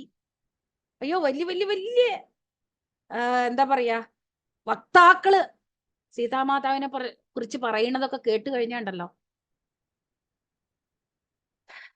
അപ്പോ അതാ പറയണ, മഹാപാപികളെ, ക്രൂര ജന്തുക്കളായ ഓ മനുഷ്യ ജാതിയെ, ത്യാഗമില്ലാത്ത രോഗികളും ഭോഗികളുമായ മനുഷ്യരെ രക്ഷപ്പെടണോ? ത്യാഗം ചെയ്യും. മോക്ഷം കിട്ടണോ? ത്യാഗം ചെയ്യും. അഭിവൃദ്ധി വേണോ? ത്യാഗം ചെയ്യും. നന്മ വേണോ? ത്യാഗം ചെയ്യും. വിജയം വരിക്കണോ? ത്യാഗം ചെയ്യും. ആത്മപരിവർത്തനം സംഭവിക്കണോ? ത്യാഗം ചെയ്യും. ആത്മപരിണാമക്രമം ഈസി ആവണോ? ത്യാഗം ചെയ്യും. ഓക്കെ. അപ്പൊ ഇതുവരെ നമ്മുടെ അജ്ഞാനം കൊണ്ട് ഈ പ്രകൃതിക്ക് വരുത്തിയ നഷ്ടങ്ങൾക്ക്, അഹങ്കാരപൂരിതമായിട്ടുള്ള ആലോചനകളും വാക്കുകൾ കൊണ്ടും വിഷതുല്യമായിട്ടുള്ള ദുഷ്പ്രചാരങ്ങളും നീചസത്യങ്ങളും ഒക്കെ വിളിച്ചു പറഞ്ഞ് മറ്റുള്ളവരുടെയൊക്കെ ബ്രെയിൻ വാഷ് ചെയ്തിട്ട് ഇതൊക്കെ നമുക്ക് വേണ്ടിയിട്ടാണ്, നമ്മൾക്ക് സുഖമായിട്ട് ജീവിക്കാൻ, നമ്മുടെ ഇഷ്ടത്തിന് തിന്നാൻ, നമ്മൾ സന്തോഷമായിട്ട് ജീവിക്കാൻ എന്നൊക്കെ പറയുന്ന ഭൂമിക്ക് ഭാരമായിട്ടുള്ള അജ്ഞാനികളെ, കുജ്ഞാനികളെ, ബി അവയർ, ബി അവയർ. നിങ്ങളിത് എടുത്താലും ഇല്ലെങ്കിലും, നിങ്ങളിത് സ്വീകരിച്ചാലും ഇല്ലെങ്കിലും, ഇത് തന്നെയാണ് സത്യം, ഇത് തന്നെയാണ് വാസ്തവം. ഇനി നിങ്ങളുടെ ഇഷ്ടം. അറിഞ്ഞുകൊണ്ട് പാപം ചെയ്താൽ, അറിഞ്ഞുകൊണ്ട് അത് ചെയ്യരുത് എന്നറിഞ്ഞിട്ടും അത് ചെയ്യുകയാണെങ്കിൽ ആ പാപത്തിൽ നിന്ന് നിങ്ങൾക്ക് ഒരിക്കലും രക്ഷപ്പെടാൻ പറ്റില്ല. ഈ ജന്മത്തിൽ ചിലപ്പോൾ രക്ഷപ്പെട്ടു എന്നൊക്കെ നിങ്ങൾക്ക് തോന്നുന്നുണ്ടാവും. അതൊക്കെ നിങ്ങളെ വേട്ടയാടി കഴുത്തിൽ ആ ഒരു ഊരാ കുടുക്കുമായിട്ട് ഈ ഭൂമിയിലേക്ക് വീണ്ടും വീണ്ടും വരണം. അത് മുന്നോട്ട് പോകാൻ സമ്മതിക്കില്ല, പിന്നോട്ട് വലിച്ചോണ്ടിരിക്കും, കുടുങ്ങും, ഒന്നും ചെയ്യാൻ സമ്മതിക്കില്ല, ഒരടി മുന്നോട്ട് വെക്കാൻ പറ്റില്ല, വലിച്ചോണ്ടിരിക്കും. എന്തുകൊണ്ടാണ് തടസ്സപ്പെടുന്നത്, എന്തുകൊണ്ടാണ് ഈ കഷ്ടങ്ങൾ, എന്തുകൊണ്ടാണ് ഈ ദുരിതങ്ങൾ, എന്തുകൊണ്ടാണ് ഈ രോഗങ്ങളൊന്നും അപ്പൊ അലറി വിളിച്ചിട്ട് കാര്യമില്ല. വിശ്വനിയമങ്ങൾ അംഗീകരിച്ച് ജീവിക്കും. കർമ്മ സിദ്ധാന്തത്തിന്റെ പിടിയിൽ നിന്ന് രക്ഷപ്പെടാൻ ഒരുത്തിക്കും പറ്റില്ല. ഓക്കെ, സത്യങ്ങൾ പറയാ എന്നുള്ളത്, സത്യങ്ങൾ വെറുതെ സൗമ്യമായിട്ട്, എൻ്റെ ഉള്ളിൽ ശാന്തിയില്ല, ശാന്തിയുതമായിട്ടായിരുന്നു മക്കളെ, പ്ലീസ് ഇറച്ചി മീനും കഴിക്കരുതെന്ന് പറയാനല്ല ഞാൻ വന്നിട്ടുള്ളത്. സത്യം ഈ അജ്ഞാനികളും അഹങ്കാരികളുടെയും ഉള്ളിന്റെ ഉള്ളിലേക്ക്, ആ പാറക്കല്ല് പോലെ ഉറച്ചതിന്റെ ഉള്ളിലേക്ക് പറയണമെങ്കിൽ ഇങ്ങനെ തന്നെ പറയണം. എൻ്റെ ഉള്ളിൽ ശാന്തി ഞാൻ ആചരിച്ച് അനുഭവിച്ചാണ്. നിങ്ങൾക്കൊന്നും ബോധ്യപ്പെടുത്താൻ വേണ്ടിയിട്ടല്ല എൻ്റെ ശാന്തി അഭിനയിച്ച് ഫലിപ്പിക്കാനുള്ളതല്ല. ഓക്കെ, നിങ്ങളെ സംതൃപ്തിപ്പെടുത്തുന്ന വിധത്തിൽ സംസാരിക്കാനുള്ളതും അല്ല എൻ്റെ ലൈഫ്. സത്യം പറയുക, ഈ സത്യത്തെ അംഗീകരിക്കണോ വേണ്ടേ എന്നുള്ളത് നിങ്ങളുടെ സ്ഥിതിക്ക് വിട്ടു തന്നിരിക്കുന്നു. വേണമെങ്കിൽ രക്ഷപ്പെട്ടോളി, മോക്ഷം വേണോ ആചരിച്ചോളി, ത്യാഗം ചെയ്യും. ഒരു ത്യാഗവും ചെയ്യാൻ വയ്യാതെ മണിക്കൂറുകളോളം ഇരിക്കാൻ വയ്യ, നോൺ വെജിറ്റേറിയൻ ഫുഡ് ഒഴിവാക്കാൻ വയ്യ, നുണ പറയാതിരിക്കാൻ വയ്യ, മറ്റുള്ളവർക്ക് സഹായം ചെയ്യാൻ പറ്റില്ല, ദാനധർമ്മങ്ങൾ ചെയ്യാൻ കേട്ടാലും മനസ്സില്ല. എന്തും ഞങ്ങൾ മറ്റുള്ളവർക്ക്, ഈ സകല ജീവരാശികൾക്കും വേണ്ടിയിട്ട്, അവരുടെ മേന്മയ്ക്ക് വേണ്ടിയിട്ട് ഞങ്ങളുടെ സമയമോ സഹനത്തോട് കൂടിയിട്ട് ഞങ്ങളുടെ പ്രവൃത്തിയോ ചെയ്യാൻ പറ്റില്ല. ഓക്കെ, അനുഭവിച്ചുകൊള്ളാം. നമ്മുടെ ജീവിതം സേവ ചെയ്യാൻ വേണ്ടിയിട്ട് മാത്രമാണ്. അതെങ്ങനെ? സത്യം പറഞ്ഞുകൊണ്ട്, സത്യത്തിൽ ജീവിച്ചുകൊണ്ട്, ധർമ്മത്തെ ആചരിച്ചുകൊണ്ട്, അഹിംസയെ ആഭരണമാക്കിക്കൊണ്ട് വേണം സേവ ചെയ്യാൻ. വെറുതെ കുറെ ഇറച്ചിമീനിൽ നിന്ന് വെറുതെ മറ്റുള്ളവരുടെ പറ്റിച്ചിട്ട് പുറത്ത് കൊണ്ടുപോയിട്ട് ദാനം ധർമ്മം ചെയ്തിട്ടൊന്നും ഒരു കാര്യമില്ല. അങ്ങനെയുള്ള സമ്പത്തൊക്കെ വിപത്തുകളെ മാത്രമേ ഉണ്ടാക്കുള്ളൂ. അങ്ങനെയുള്ള ദാനധർമ്മങ്ങളൊക്കെ വിപത്തുകളെ മാത്രമേ ഉണ്ടാവുള്ളൂ. സത്യത്തെ ആചരിച്ചുകൊണ്ട് വേണം ദാനധർമ്മം ചെയ്യാൻ, സത്യത്തിൽ ജീവിച്ചുകൊണ്ട് വേണം ദാനധർമ്മം ചെയ്യാൻ. മറ്റുള്ളവരെ പറ്റിച്ചിട്ട് ഇവിടെ ദാനം കൊടുക്കരുത്, മറ്റുള്ളവരുടെ കയ്യിൽ എരന്ന് മേടിച്ചിട്ട് ദാനധർമ്മം ചെയ്യരുത്. നമ്മുടെ കയ്യിലുണ്ടോ, നമ്മുടെ കണ്ണിലൂടെ അറിഞ്ഞോ, നമ്മുടെ ചെവിയിൽ കേട്ടോ, രണ്ടാമതൊരു വ്യക്തി അറിയാതെ നമ്മൾ ദാനം ചെയ്തിരിക്കണം. നിങ്ങളൊക്കെ തന്നാൽ ഞാൻ ചെയ്യാം, നോ. നമ്മൾ ചാരിറ്റി അല്ല ചെയ്യണം, നമ്മുടെ ഉള്ളിൻ്റെ ഉള്ളിലെ സുഗുണമാണ്. ഒരു വ്യക്തിക്ക് എന്ത് കൊടുക്കണം, അതും കരഞ്ഞു പിടിച്ചിട്ടോ അല്ലെങ്കിൽ കൊടുക്കണമെന്ന് ഇന്ന് തീരുമാനിച്ചിട്ട് പിന്നെ എപ്പോഴെങ്കിലും കൊടുക്കാന്ന് പോസ്റ്റ്പോൺ ചെയ്തിട്ടോ അല്ലെങ്കിൽ പിന്നെ കൊടുക്കാന്ന് തീരുമാനിക്കുന്നവന്മാർക്കൊന്നും ഒരിക്കലും മോക്ഷപ്രാപ്തിയുടെ മാർഗത്തിൽ പോലും എൻട്രി ഇല്ല. അർഹതയില്ലാത്തവര് സൈഡായിട്ട് നിൽക്കണം. ഇവിടെ കാശ് കൊടുത്തിട്ട് കയറാം, ഈ ഭൂമിയിൽ കാശ് കൊടുക്കാം, കൈക്കൂലികൾ കൊടുക്കാം, അധികാര പദവികളിൽ നമ്മളുടെ എന്താ പറയാ ഫ്രണ്ട്സോ റിലേഷൻസോ ഉണ്ടെങ്കിൽ അവരുടെ ശുപാർശ കൊണ്ട് കയറാം. അവിടെ അതൊന്നും നടക്കമാട്ടെ, അവിടെ ലാസ്റ്റ് ആയിരിക്കും നീ. ഇവിടെ പണം കൊടുത്തിട്ടും നുണ പറഞ്ഞിട്ടും മറ്റുള്ളവരുടെ സഹായ സഹകാരങ്ങൾ കൊണ്ട് മുമ്പിൽ നിന്ന് നീ അവിടെ ലാസ്റ്റ് ആയിരിക്കും, ഏറ്റവും പിന്നിൽ. അവിടെ കഥ മാറും. ഇവിടെ നീ നടത്തിയ കഥയൊന്നല്ല, മരണാനന്തരം ഉന്നത തലങ്ങളിൽ, ആത്മതലങ്ങളിൽ അവിടെ നടക്കുന്ന കഥ. ഇവിടെ നീ ഡയറക്ടർ ആണെങ്കിൽ അവിടെ ഡയറക്ടർ വേറെയാ. Okay, be aware. അപ്പോൾ നിങ്ങളുടെ ഇഷ്ടപ്രകാരം നിങ്ങൾ നിയമങ്ങളെയൊക്കെ വളച്ചൊടിച്ച് ശുദ്ധസത്യങ്ങളെയൊക്കെ തവിട് പൊടിയാക്കി നിങ്ങളുടെ ഇഷ്ടപ്രകാരം ജീവിക്കാമെന്ന് തീരുമാനിച്ചാൽ ബി അവെയർ. സമയം ആസന്നമായി കഴിഞ്ഞു. പറഞ്ഞില്ല എന്നുള്ളൊരു കംപ്ലൈന്റ് ഞാൻ ജീവിച്ചിരിക്കുമ്പോഴും മരിച്ചു പോയാലും വേണ്ട, അതുകൊണ്ട് പറയണു. കേട്ടാൽ നിങ്ങൾക്ക് നന്നു,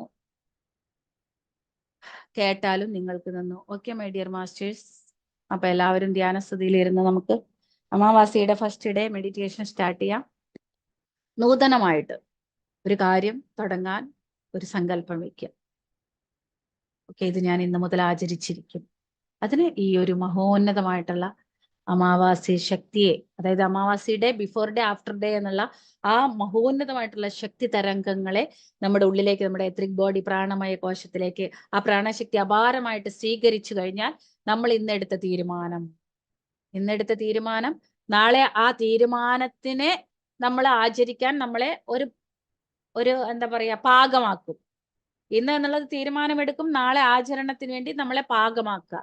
മൂന്നാമത്തെ ദിവസം എന്നുള്ളത് നമ്മൾ എന്ത് ചെയ്യാണ്? അതിനെ സ്വീകരിക്കാൻ തുടങ്ങണം. നാലാമത്തെ ദിവസം അമാവാസി. അപ്പൊ പരിപൂർണമായിട്ടുള്ള നിശബ്ദത്തിലൂടെ നിരന്തര അവയർനെസ്സോടുകൂടി സ്വീകരിക്കുക. അഞ്ചാമത്തെ ദിവസവും സ്വീകരിക്കുക. ആറാമത്തെ ദിവസം എന്നുള്ളത് സഹജമായി, ഏഴാമത്തെ ദിവസം എന്നുള്ളത് അതായി മാറി. Okay my dear friends, close your eyes. എല്ലാവരും സുഖമായിട്ടുള്ള ഒരു ആസനത്തില് 10 വിരലുകളിൽ ഇങ്ങനെയൊന്നും പിടിച്ചിട്ട് ഒരിക്കലും ധ്യാനം ചെയ്യരുത്. ഓക്കെ, നമ്മൾ ഏതെങ്കിലും ഒരു കാര്യത്തിന് വേണ്ടിയിട്ടല്ല മെഡിറ്റേഷൻ ചെയ്യുന്നത്. ഈ ഒരു മുദ്ര എന്നുള്ളത് ഏതെങ്കിലും ഒരു കാര്യത്തിന് വേണ്ടി. പരമഗുരു പത്രിജി പഠിപ്പിച്ചിട്ടുള്ളത് സമ്പൂർണ്ണ മുദ്രയാണ്. ഒന്ന് മാത്രം പോരാ, നമുക്ക് സകലതും വേണം. സകലതും സമ്പൂർണമായിട്ടുള്ള ബെനിഫിറ്റ് മെഡിറ്റേഷനിലൂടെ കിട്ടണമെങ്കിൽ സമ്പൂർണ്ണ മുദ്ര എന്നുള്ളത് ആവശ്യമാണ്. ഈ മുദ്ര ഇതൊന്നും ഒരിക്കലും നിങ്ങളുടെ ഇഷ്ടപ്രകാരം നിങ്ങൾ ചെയ്തോളൂ. പക്ഷെ ആനാപാനസതി ധ്യാനത്തില് പരിപൂർണ മുദ്ര, സമ്പൂർണ്ണ മുദ്ര, അതായത് energy, complete energy locking system. വിശ്വശക്തി ഒരിക്കലും വിരലുകളിലൂടെ, അതായത് 10% ഓഫ് എനർജി എന്നുള്ളത് കൈവിരലുകളിലൂടെയും കാൽവിരലുകളിലൂടെയും നമുക്ക് നഷ്ടപ്പെടും. സോ അതുകൊണ്ടാണ് പാദങ്ങൾ ക്രോസ് ചെയ്യുക. Just cross your legs. കാൽപാദങ്ങൾ പിണച്ചു വെക്കണം. അതേപോലെ തന്നെ കൈവിരലുകൾ 10 കോർത്ത് പിടിക്കണം. കണ്ണുകൾ ക്ലോസ് ചെയ്യുക. 80% ഓഫ് എനർജി കണ്ണുകളിലൂടെ പോകും. സോ കണ്ണുകൾ ക്ലോസ് ചെയ്യുക. കണ്ണുകൾ ഒരിക്കലും തുറന്നിട്ടല്ല മെഡിറ്റേഷൻ ചെയ്യേണ്ടത്, കണ്ണുകൾ അടച്ചിട്ട് നമ്മളിൽ സഹജമായി സംഭവിക്കുന്ന ശ്വാസത്തെ ഒരു സാക്ഷിയെ പോലെ ശ്രദ്ധിക്കുക. എവിടെയാണ് നമുക്കറിയാൻ പറ്റും? നെഞ്ചിന്റെ ഭാഗത്താണോ, മൂക്കിന്റെ ഉൾഭാഗത്താണോ, മൂക്കിന്റെ ഈ പാലത്തിലാണോ, ഈ തുമ്പത്താണോ, കഴുത്തിന്റെ ഭാഗത്താണോ, വയറിന്റെ ഭാഗത്താണോ? സോ അവിടെ നമ്മൾ എന്താ അറിയണം? ജസ്റ്റ് നമ്മളിൽ നടക്കുന്ന ശ്വാസത്തെ അറിയുക, സാക്ഷിയെ പോലെ അതിനെ ശ്രദ്ധിക്കുക. ആലോചനയുടെ പിന്നാലെ മനസ്സ് പോവുകയാണെന്ന് അറിയുമ്പോൾ അത് തിരിച്ചറിഞ്ഞ നിമിഷം ആലോചനയിൽ നിന്ന് വീണ്ടും നമ്മുടെ ധ്യാസയെ, അതായത് ശ്രദ്ധയെ നമ്മൾ വീണ്ടും സഹജമായ ശ്വാസത്തിലേക്ക് കൊണ്ടുവരാം. ഗ്രാജ്വലി ആലോചനകളെല്ലാം സ്റ്റോപ്പ് ആവും. ശ്വാസം പോലും നിലച്ചുപോയ അവസ്ഥയിൽ പരിപൂർണമായിട്ടുള്ള അവയർനെസ് സ്റ്റേറ്റിൽ ആവോളം വിശ്വശക്തി നമ്മളിലേക്ക് ആവാഹിക്കപ്പെടുന്ന സമയത്ത് പരിപൂർണ അവയർനെസ്സിൽ നമുക്ക് വേണ്ടത് നമ്മുടെ ഉള്ളിലും വരുന്ന മാറ്റം. മറ്റൊരാൾക്ക് വേണ്ടിയിട്ടല്ല ധ്യാനം ചെയ്യേണ്ടത്, മറ്റൊരാൾക്ക് വേണ്ടിയിട്ടല്ല നമ്മൾ ഒന്നും ധ്യാനം ചെയ്യുന്നത്. നമ്മുടെ ഉള്ളിലുള്ള ആന്തരിക പരിവർത്തനം, നമ്മുടെ ഉള്ളിൽ ആധ്യാത്മിക അഭിവൃദ്ധിക്ക് ഏത് ദുർഗുണമാണോ, അവലക്ഷണമാണോ, കുസംസ്കാരമാണോ തടസ്സമായി നിൽക്കുന്നത്, അതിനെ ഇല്ലാതാക്കാൻ വേണ്ടി, അതിൽ നിന്ന് നമ്മളെ നാം ഉയർത്തെഴുന്നേൽപ്പിക്കാൻ വേണ്ടി, ഉള്ളസ്ഥിതിയിൽ നിന്ന് നമ്മളെ നാം ഉന്നതീകരിക്കാൻ വേണ്ടിയിട്ട് ഒരു തീരുമാനമെടുത്തിട്ട് അത് ഇന്ന് മുതൽ ഞാൻ ആചരിക്കും. അതിനുള്ള ശക്തി എനിക്ക് ഈ ഒരു അമാവാസി മെഡിറ്റേഷനോടെ ഞാൻ അപാരമായിട്ട് ഞാൻ സ്വീകരിക്കുന്നതാണെന്നുള്ളൊരു പ്രതിജ്ഞ ചെയ്തിട്ട് അതിനുവേണ്ടിയുള്ള പ്രയത്നത്തിനൊരു വിത്ത് പാകുക ഇന്ന്. അതെന്താണെങ്കിലും അത് ഭൗതികമായിട്ടുള്ള കാര്യങ്ങൾക്ക് വേണ്ടിയിട്ടല്ല ധ്യാനം, ആധ്യാത്മിക പ്രഗതിക്ക് വേണ്ടി, അന്തരംഗ ശുദ്ധീകരണ പ്രക്രിയയ്ക്ക് വേണ്ടി, സ്വീയ അതായത് നമ്മുടെ ഉള്ളിലുള്ള സൂക്ഷ്മ മഹാപരിവർത്തനങ്ങൾക്ക് വേണ്ടിയിട്ടും ഉപയോഗിക്കുക. അങ്ങനെ നമ്മളുടെ ഉള്ളിൽ പ്യൂരിറ്റി നിറഞ്ഞു കഴിഞ്ഞാൽ നമ്മുടെ ചുറ്റും നമുക്ക് വേണ്ടതൊക്കെ വന്നു ചേർന്നുകൊണ്ടേയിരിക്കും മക്കളെ. നമ്മുടെ ഉള്ളിൽ പ്യൂരിറ്റി വർദ്ധിക്കുന്നതോറും, നമ്മൾ സത്യവുമായി സാങ്കത്യം ചെയ്യുമ്പോറും, സത്യം നിറഞ്ഞ ആൾക്കാർ മാത്രമേ നമ്മളുമായിട്ട് സാങ്കത്യം ചെയ്യുള്ളൂ. ഇത് നമ്മൾ സത്യവുമായിട്ടാണ് സാങ്കത്യം ചെയ്യുന്നത്. ആ സത്യവുമായിട്ട് സാങ്കത്യം ചെയ്യുന്നവർ മാത്രമായിരിക്കും നമ്മളുടെ ഒപ്പം ഉണ്ടാവുക. നമ്മൾ ധർമ്മത്തിൽ വിശ്വസിച്ച്, ധർമ്മത്തെ ആചരിച്ച്, ധർമ്മവുമായി സാങ്കത്യം ചെയ്യുമ്പോൾ ധർമ്മത്തിൽ ജീവിക്കുന്നവരുമായി അവർ മാത്രമായിരിക്കും നമ്മുടെ ഫ്രണ്ട്സ്. പിന്നെ അഹിംസയെ ആഭരണമാക്കിയിട്ട് അഹിംസയിൽ ജീവിക്കുമ്പോൾ അഹിംസയെ ആചരിക്കുന്ന ദിവ്യാത്മസ്വരൂപർ മാത്രമായിരിക്കും നമ്മുടെ ഫ്രണ്ട്സ്. ഓക്കെ, ദിവ്യാത്മസ്വരൂപരുമായിട്ട് വേണം നമ്മൾ എപ്പോഴും ഫ്രണ്ട്ഷിപ്പ്. സാങ്കത്യം ശക്തികളുമായി, ആരുമായാണോ നമ്മൾ സാങ്കത്യം ചെയ്യുന്നത് അതേ സാങ്കത്യം ചെയ്യുന്ന വ്യക്തികളായിരിക്കും നമ്മുടെ ചുറ്റും ഉണ്ടാവുക. നമ്മുടെ ഫ്രണ്ട്ഷിപ്പ് എപ്പോഴും അങ്ങനെയുള്ളവരുമായി മാത്രം. ആട്ടിൻകൂട്ടത്തെ പോലെ കുറെ ആൾക്കാരൊന്നും നമുക്ക് വേണ്ട, എണ്ണപ്പെട്ടവർ മതി. അത് അങ്ങനെയുള്ളവർ മാത്രം. ഓക്കെ, അല്ലാത്തവരുമായി കംപ്ലീറ്റ് ഉപേക്ഷ, നോ കോംപ്രമൈസ്. അയ്യോ അവരെന്ത് വിചാരിക്കും, അയ്യോ ഇവരെന്ത് വിചാരിക്കും, നോ വേ ബാബാ. ആരെന്ത് വിചാരിച്ചാലും എന്താ, നിന്റെ ഇഷ്ടം മറ്റൊരാൾക്കും കഷ്ടമാവാത്തിടത്തോളം കാലം നീ സത്യത്തിലും ധർമ്മത്തിലും അഹിംസയിലും ജീവിക്കുമ്പോൾ, സർവ്വചരാചരങ്ങൾക്കും ഭൂമാതാവിനും വേണ്ടി വിശ്വകല്യാണത്തിൽ നീ പങ്കാളിയാവുമ്പോൾ നീ ഭൂമിയുടെ ആഭരണമായി മാറുകയാണ്. അതേപോലുള്ള ആഭരണങ്ങൾ മാത്രമേ നിന്റെ ഫ്രണ്ട്സ് ആകാൻ പാടൂ. അല്ലാത്തവരെ കംപ്ലീറ്റ് ഉപേക്ഷ, നോ കോംപ്രമൈസ്. എല്ലാവരെയും മിത്രങ്ങളാക്കണമെന്നുള്ള എഗ്രിമെന്റ് ഒന്നും നമുക്കില്ല. ശുദ്ധമായിട്ട് സത്യത്തിൽ ജീവിക്കുന്നവരെ ഒരു സത്യജ്ഞാനിയുടെ ഒപ്പം ഫ്രണ്ട്ഷിപ്പ് ചെയ്യുള്ളൂ. അങ്ങനെയുള്ള ഫ്രണ്ട്ഷിപ്പാണ് നമുക്ക് ആരോഗ്യം. അല്ലാത്തതെല്ലാം അനാരോഗ്യമാണ്. അല്ലാത്തതെല്ലാം നമ്മുടെ പ്രാണശക്തി നശിപ്പിക്കുന്നതാണ്. അല്ലാത്തതെല്ലാം നമ്മുടെ സമയം വൃഥാ ചെയ്യുന്നവരാണ്. We aware.